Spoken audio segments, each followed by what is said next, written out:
नमस्कार दोस्तों, आप सभी का स्वागत है आपके अपने YouTube चैनल ज्ञान स्टडी LMP पर। दोस्तों, आज हम लोग सामान्य ज्ञान में इतिहास को पढ़ने वाले हैं और इतिहास में आज हम लोग प्राचीन इतिहास पढ़ने वाले हैं। और प्राचीन इतिहास में छठी शती ईसा पूर्व राजनीतिक दशा क्या थी उसको आज हम लोग पढ़ने वाले हैं। तो आइए दोस्तों, आज की क्लास शुरू करते हैं। क्लास शुरू करने से पहले अगर आप चैनल पर पहली बार आए हैं तो चैनल को सब्सक्राइब कर लें, साथ में बेल आइकन को अंडर प्रेस कर लें जिससे अगली क्लास की जानकारी आपको मिल सके। अब दोस्तों आइए आज की क्लास शुरू करते हैं। आज का हमारा पहला प्रश्न है, भारत की प्राचीनतम प्राप्त सिक्के तांबे के थे, सोने की थे, रंगा लिख गया दोस्तों, रांगा यहाँ पर होगा तो रांगा होगा, ये रंगा लिख गया है रांगा के। और डी ऑप्शन है चांदी के। तो इस प्रश्न का दोस्तों सही उत्तर हो जाएगा चांदी के। तो डी ऑप्शन इस प्रश्न का सही हो जाता है। भारत के प्राचीनतम प्राप्त सिक्के आहत सिक्के या पंचमार्क सिक्के थे जो चांदी के बने होते थे। तो यहाँ पर हमारा डी ऑप्शन सही हो जाता है। अगला प्रश्न है, उज्जैन का प्राचीन काल में नाम क्या था? तक्षशिला, इंद्रप्रस्थ, अवंतिका और डी ऑप्शन है इनमें से कोई नहीं। तो उज्जैन का प्राचीन काल में नाम अवंतिका था। तो यहाँ पर हमारा सी ऑप्शन सही हो जाता है। सी ऑप्शन इस प्रश्न का सही हो जाता है। मध्य प्रदेश के मालवा संभाग में स्थित उज्जैन को भारत के प्राचीन ऐतिहासिक नगरों में गिना जाता है। यह षोडश महाजनपदों में से एक अवंती की 2 राजधानियों में से एक थी। इसको अवंतिका भी कहा जाता था। तो यहाँ पर हमारा सी ऑप्शन सही हो जाता है। आइए दोस्तों अगले प्रश्न पर चलते हैं। अगला दोस्तों प्रश्न है, अभिलेखीय साक्ष्य से प्रकट होता है कि नंद राजा के आदेश से एक नहर खोदी गई थी। आपको बताना है वह नहर कहाँ खोदी गई थी? रंग में, भंग में, कलिंग में, मगध में। तो ये दोस्तों खोदी गई थी कलिंग में। तो यहाँ पर हमारा सी ऑप्शन सही हो जाता है। खारवेल के हाथी गुफा अभिलेख में नंद राजा महापद्मानंद की कलिंग विजय सूची होती है। उसके अनुसार नंद राजा जीनसेन की एक प्रतिमा उठा ले गया और उसके कलिंग में एक नहर का निर्माण कराया तो यहाँ पर हमारा सी ऑप्शन सही हो जाता है। अगला प्रश्न है, पाटलिपुत्र के संस्थापक थे उदयन, अशोक, बिंबिसार, महापद्मानंद। तो पाटलिपुत्र के संस्थापक उदयन थे। तो यहाँ पर हमारा ए ऑप्शन सही हो जाता है। आइए दोस्तों अगले प्रश्न पर चलते हैं।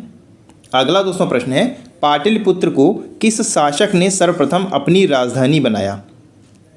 चंद्रगुप्त मौर्य, अशोक महान, चंद्रगुप्त विक्रमादित्य और डी ऑप्शन है कनिष्क।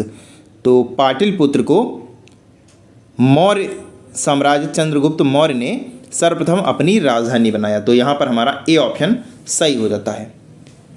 पाटलिपुत्र की स्थापना गंगा एवं सोन नदी के संगम पर हर्यक वंशी शासक उदयन ने की थी एवं अपनी राजधानी राजगृह से पाटलिपुत्र स्थानांतरित की थी। किंतु जो हमारे पास जो विकल्प दिए गए हैं उसमें दोस्तों उदयन दिया नहीं है, और तो इसलिए चंद्रगुप्त मौर्य इनमें सही हो जाएगा। तो यहाँ पर हमारा ए ऑप्शन सही हो जाता है। अगला प्रश्न है,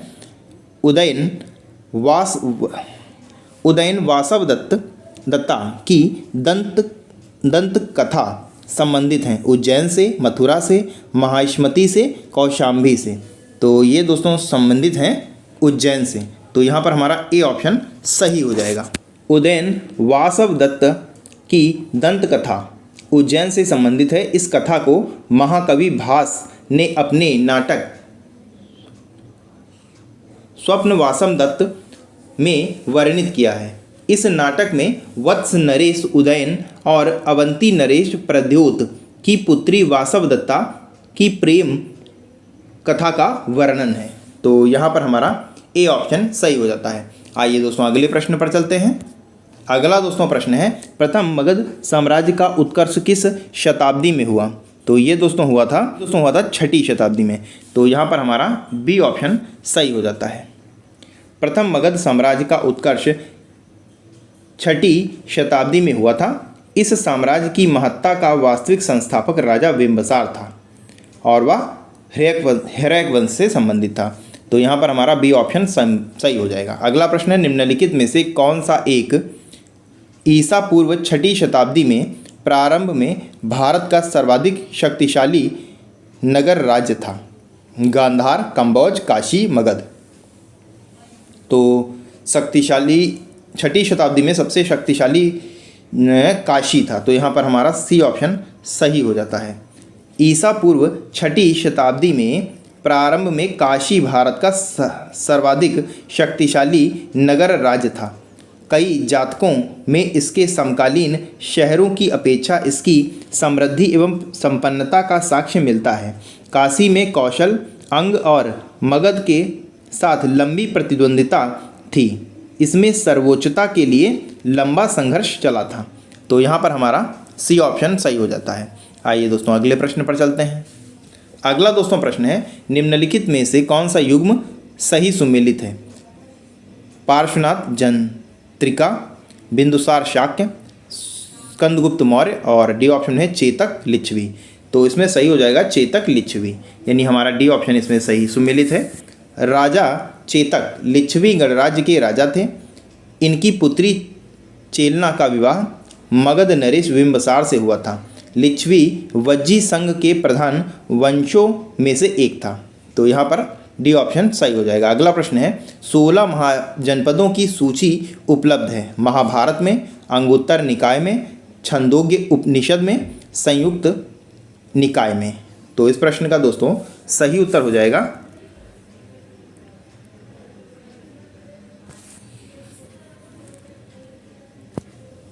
अंगुत्तर निकाय में। तो यहाँ पर बी ऑप्शन हमारा सही हो जाएगा। बौद्ध ग्रंथ अंगुत्तर निकाय में 6ठी शताब्दी ईसा पूर्व में 16 महाजनपदों की सूची मिलती है। अगर उन जनपदों के नाम बताएं तो वो कुछ इस प्रकार हो जाएंगे आपके: अंग, मगध, काशी, कौशल, वज्जी, मल्ल, चेदी, वत्स, कुरु, पांचाल, मत्स्य, सूरसेन, अस्मक, अवंती, गंधार, कंबोज। जैन ग्रंथ भगवती सूत्र में भी 16 महाजनपदों की सूची मिलती है। तो इस प्रश्न का बी ऑप्शन सही हो जाएगा। आइए दोस्तों अगले प्रश्न पर चलते हैं। अगला दोस्तों प्रश्न है, महाभारत के अनुसार उत्तरी पांचाल की राजधानी स्थित थी हस्तिनापुर में, इंद्रप्रस्थ में, अहिच्छत्र में, मथुरा में। तो ये दोस्तों स्थित थी अहिच्छत्र में। तो यहाँ पर सी ऑप्शन सही हो जाएगा। उत्तरी पांचाल की राजधानी अहिच्छत्र थी तथा दक्षिणी पांचाल की राजधानी काम्पिल्य थी। हस्तिनापुर और इंद्रप्रस्थ कुरु की राजधानी थी, जबकि मथुरा सूरसेन की राजधानी थी। तो यहाँ पर सी ऑप्शन सही हो जाएगा। अगला प्रश्न है, 16 महाजनपदों के युग में मथुरा इनमें से किसकी राजधानी थी? वज्जी, वत्स, काशी, सूरसेन। तो दोस्तों अभी हमने पढ़ा मथुरा सूरसेन की राजधानी थी। तो यहाँ पर हमारा डी ऑप्शन सही हो जाएगा। आइए दोस्तों अगले प्रश्न पर चलते हैं। अगला दोस्तों प्रश्न है, चंपा किस महाजनपद की राजधानी थी? मगध, वज्जी, कौशल, अंग। तो चंपा राजधानी थी अंग की। तो यहाँ पर डी ऑप्शन सही हो जाएगा। अगला प्रश्न है, 6ठी शताब्दी ईसा पूर्व सूक्तिमती राजधानी थी पांचाल की, कुरु की, चेदी की, अवंती की। तो ये राजधानी थी चेदी की। तो यहाँ पर सी ऑप्शन सही हो जाता है। 6ठी शताब्दी ईसा पूर्व में आधुनिक बुंदेलखंड के पूर्वी तथा उसके समावर्ती भागों में चेदी महाजनपद स्थित था। इसकी राजधानी सूक्तिमती थी, जिसकी पहचान महाभारत में सूक्तिमती के नाम से ही हुई है। तो यहाँ पर सी ऑप्शन सही हो जाता है। आइए दोस्तों अगले प्रश्न पर चलते हैं। अगला दोस्तों प्रश्न है, गोदावरी नदी के तट पर स्थित महाजनपद था अवंती, वत्स, असक, कंबोज। तो ये दोस्तों था असक। तो यहाँ पर सी ऑप्शन सही हो जाएगा। अगला प्रश्न है, मगध की राजधानी कौन सी थी? प्रतिष्ठान, वैशाली, गिरिराज या राजगृह और चंपा। तो ये थी गिरिराज यानी राजगृह। तो सी ऑप्शन सही हो जाएगा। दोस्तों अगले प्रश्न पर चलते हैं। अगला दोस्तों प्रश्न है, मगध की प्रारंभिक राजधानी कौन सी थी? पाटलिपुत्र, वैशाली, राजगृह, चंपा। तो मगध की प्रारंभिक राजधानी राजगृह थी, तो यहाँ पर सी ऑप्शन सही हो जाएगा। और राजगृह को गिरिव्रज भी कहते थे, तो सी ऑप्शन सही हो जाएगा। अगला प्रश्न है, निम्नलिखित में से कौन एक मगध साम्राज्य की राजधानी नहीं रही? गिरिराज, राजगृह, पाटलिपुत्र, कौशाम्बी। तो इसमें कौशाम्बी सही उत्तर हो जाएगा, डी ऑप्शन हमारा सही हो जाएगा। गिरिव्रज या राजगृह और पाटलिपुत्र प्राचीन काल में क्रमशः मगध साम्राज्य की राजधानी रही हैं, जबकि कौशाम्बी पर वत्स राज्य का शासन था। हर्यक वंश के शासन के दौरान मगध की राजधानी राजगृह से पाटलिपुत्र लाई गई थी, तो यहाँ पर हमारा डी ऑप्शन सही हो जाएगा। कौशाम्बी मगध साम्राज्य की राजधानी नहीं रही, तो डी ऑप्शन सही हो जाता है। आइए दोस्तों अगले प्रश्न पर चलते हैं। अगला दोस्तों प्रश्न है, प्राचीन श्रावस्ती का नगर विन्यास किस आकृति का है? वृत्ताकार, चंद्राकार, त्रिभुजाकार, आयताकार। तो ये आकृति थी अर्धचंद्राकार, तो यहाँ पर बी ऑप्शन सही हो जाएगा। प्राचीन श्रावस्ती की पहचान अलेक्जेंडर कर्निंघम ने 1861 ईस्वी में उत्तर प्रदेश के गोंडा के निकट सहेत महेत वर्तमान श्रावस्ती नामक स्थान से की थी। उत्खनन के आधार पर ज्ञात हुआ कि प्राचीन श्रावस्ती का नगर विन्यास अर्धचंद्राकार था, तो यहाँ पर हमारा बी ऑप्शन सही हो जाता है। अगला प्रश्न है, अजातशत्रु के वंश का क्या नाम था? मौर्य वंश, हर्यक वंश, नंद वंश, गुप्त वंश। तो ये दोस्तों था हर्यक वंश, तो यहाँ पर हमारा बी ऑप्शन सही हो जाएगा। मगध का शासक अजातशत्रु हर्यक वंश से संबंधित था, तो यहाँ पर हमारा बी ऑप्शन सही हो जाएगा। आइए दोस्तों अगले प्रश्न पर चलते हैं। अगला दोस्तों प्रश्न है, नंद वंश के पश्चात मगध पर किस राजवंश ने शासन किया? मौर्य वंश, शुंग वंश, गुप्त वंश, कुषाण वंश। तो ये किया मौर्य वंश ने, तो यहाँ पर हमारा ए ऑप्शन सही हो जाएगा। नंद वंश का अंतिम शासक घनानंद था, जिसे चंद्रगुप्त मौर्य ने युद्ध में पराजित किया था और उसके बाद मौर्य वंश की नींव रखी थी, तो यहाँ पर हमारा ए ऑप्शन सही हो जाएगा। आइए दोस्तों अगले प्रश्न पर चलते हैं। अगला प्रश्न है, मगध का कौन सा सम्राट अपुरु परशुराम के नाम से जाना जाता था? बिंदुसार, अजातशत्रु, कालाशोक, महापद्मानंद।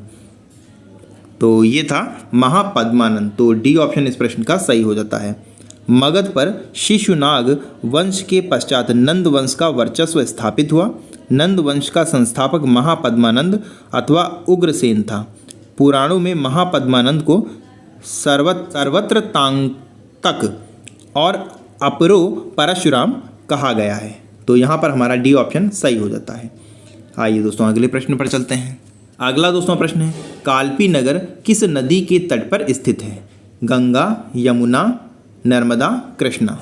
ये दोस्तों स्थित है यमुना नदी के तट पर, तो यहाँ पर बी ऑप्शन सही हो जाएगा। काल्पी नगर उत्तर प्रदेश के जालौन जिले में स्थित एक नगर है। यह यमुना नदी के तट पर स्थित है। प्राचीन काल में यह कलाप्रिय के नाम से विख्यात था।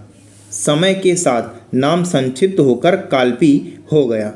4वीं सदी में राजा वासुदेव द्वारा बसाया गया था, तो यहाँ पर हमारा बी ऑप्शन सही हो जाता है। अगला प्रश्न है, निम्नलिखित में से कौन सबसे पुराना राजवंश है? गुप्त वंश, मौर्य वंश, वर्धन वंश, कुषाण वंश। तो ये दोस्तों सबसे पुराना राजवंश दिए गए ऑप्शनों में सबसे पुराना राजवंश मौर्य वंश हो जाएगा, तो यहाँ पर हमारा बी ऑप्शन सही हो जाएगा। आइए दोस्तों अगले प्रश्न पर चलते हैं। अगला दोस्तों प्रश्न है, निम्नलिखित में से मगध का कौन सा राजा सिकंदर महान के समकालीन था? महापद्मानंद, घनानंद, सुकल्प, चंद्रगुप्त मौर्य। तो इसमें सही उत्तर हो जाएगा घनानंद, तो यहाँ पर हमारा बी ऑप्शन सही हो जाएगा। नंद वंश का अंतिम शासक घनानंद था, जो सिकंदर का समकालीन था। उसे यूनानी लेखकों ने अग्रिमीज कहा है। जोनोफोन उसे बहुत धनाढ्य व्यक्ति बताता है, तो यहाँ पर हमारा बी ऑप्शन सही हो जाएगा। तो बी ऑप्शन इस प्रश्न का सही हो जाता है। तो दोस्तों आज के लिए बस इतना ही।